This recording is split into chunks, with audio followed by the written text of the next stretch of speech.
there was the women's work.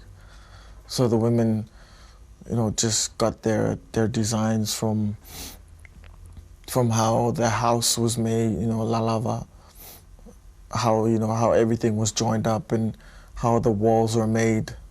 What I want to do out here is I want to be able to revive the generation of lost tradition that the Tongans had back then, and I want to be able to represent my country.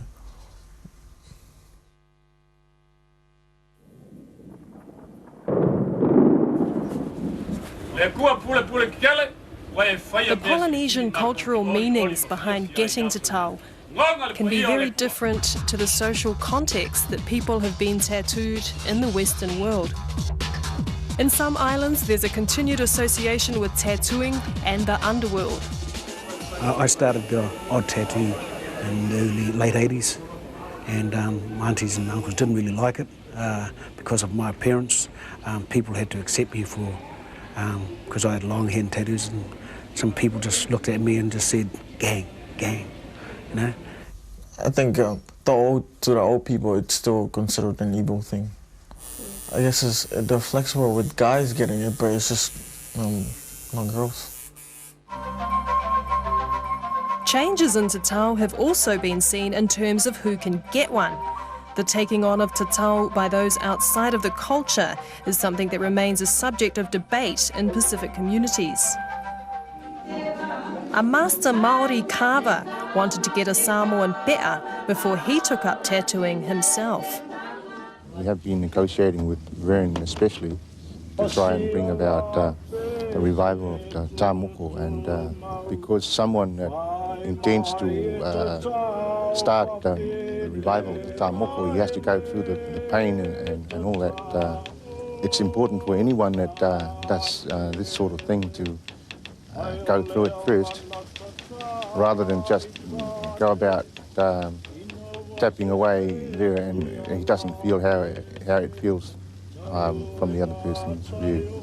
It's best that Vern gets the pe'a first, and then he'll proceed from there to get the moko. It's pretty painful. I don't think I'd advise anybody else to go through that.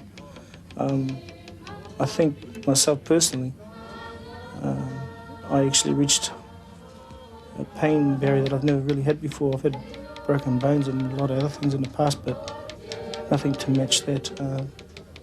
I think myself personally, it pushed me over that barrier, and it actually takes you through a bit of a spiritual encounter. There seemed to be a deep desire between Paul and Vern to forge some links between the two cultures.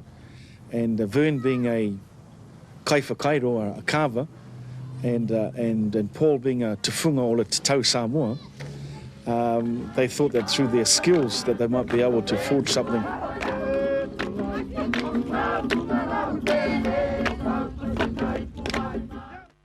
Transformations in tatau have always reflected the social changes taking place in Polynesian society.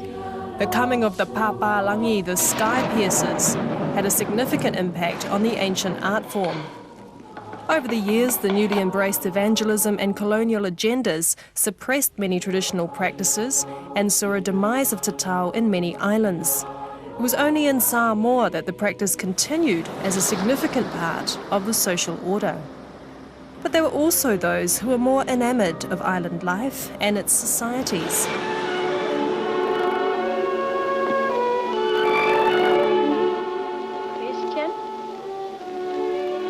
Aren't they amazing, Fletcher? I never knew there were such people in the world.